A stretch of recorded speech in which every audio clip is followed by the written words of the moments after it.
Okay, my name is Narander Varma. Vora is my married name.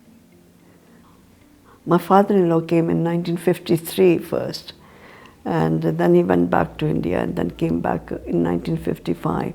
But he was a skilled worker, so he worked at the British Celanese, and he also worked at the Chilwell depot. I think they do the army sort of things.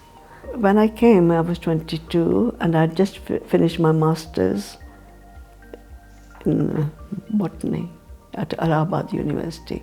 So I was in Allahabad when my marriage was arranged.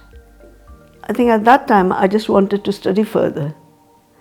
And when I came here, I did get an admission to do PhD in Loughborough University. And Professor Anderson, we used to study his books for our syllabus. And I was interviewed by him. And I'd got the admission, but then I found I was pregnant and I didn't drive at that time. And my family expected me to perform the duties of a daughter-in-law as well.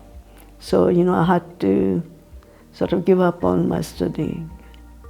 The ties of the Asian culture, you're expected to behave in a certain way, and I wasn't behaving in that way. At that time, I was quite a rebel. So I didn't want to go with the Asian values. So, this is when first arrived in Nottingham, my mother-in-law had invited some of her friends to the house, and they all came to meet me. And in the evening, I think my sister-in-law came, and she's a year younger than me, and she brought her two little sons, and that was something, a distraction. I love to play with children. And then she put her children in the pram, and she said she'll show me around Nottingham. And even though it was evening and all the shops were closed, we just went for a walk. And the amazing thing was, because I came in June, at night, it wouldn't grow dark. And they said, it is 9 o'clock, 10 o'clock, and it was still light. And then they said, draw the curtains, we need to go to bed. So that was something unusual. And also in those days, it used to rain, snow, sunshine, all in one day. And my husband said, over here, nobody leaves the house without a mat or umbrella. I used to wear saris, and I wore saris for 8 years. After I got married, I used to work in saris. I could do everything wearing a sari. The house was small. When you come from India, because you have all these open spaces, and we went in through the front door. There was one room on the right, one room on the left. The one room on the right, there was a fireplace in there, and through there you walked to the kitchen. And the kitchen had a tiled floor. Yeah, and we ate in the room at the right, so that had a dining table in there, and it had a mirror, and there was a fireplace. And every time, because I used to wear saris, the first time I started combing my hair there, and the fire burnt my sari. Normally, they brushed their teeth and everything in the kitchen.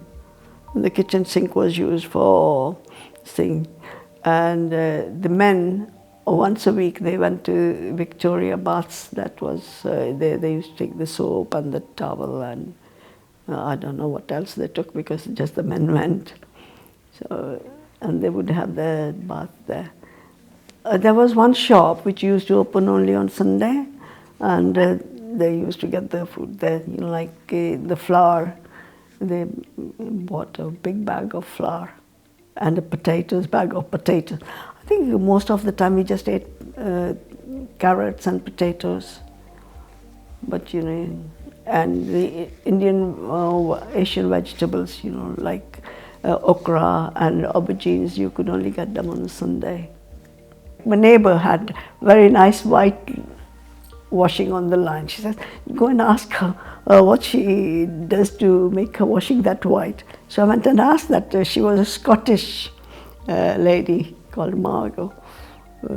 And she says, oh, I have a washing machine. So then I came and told my mother-in-law, and then she asked my husband, we need to buy a washing machine. Because we had just moved there, and my husband said he wanted to have a fridge because the men wanted to have a drink in the evening. And we said, no, we want a washing machine because it will be washing clothes for the whole family. So then my husband got the washing machine and the fridge at the same time.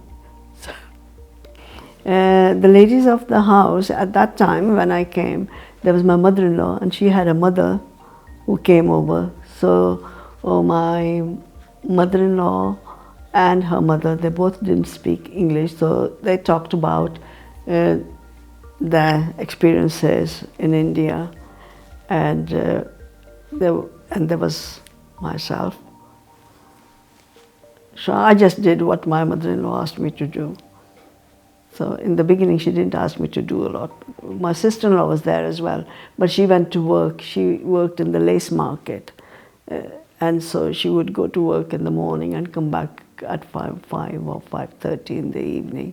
So while the men and my sister-in-law had gone, there was 3 of us. My mother-in-law looked after her mother, and I would make the breakfast or help her with the lunch. And then we would prepare the evening meal. So we didn't have much entertainment. Sometimes we went to the market, it was very near our house. So we went there shopping, and she would show me all the stalls and the clothes there, and we would look at all the things. Apart from that, I think we had one TV which was in the guest room, and it was a black and white TV. So I can't remember watching much. I think I can still remember one program coming, Tinga and Taka. There were the 2 little bears. It's Tinga and Taka, the 2 little bears. So which is, I used to love watching that. And then later I used to watch the sports night on Wednesday. So I liked that as well. Because my husband was a dentist first, his friends were all dentists. So, that was the thing. They could talk shop all the time. And their wives. And I think we just gelled. And then my sister-in-laws, because they were same age as me, give or take 1 year. So we were like friends. And that's how we've stayed. Friends.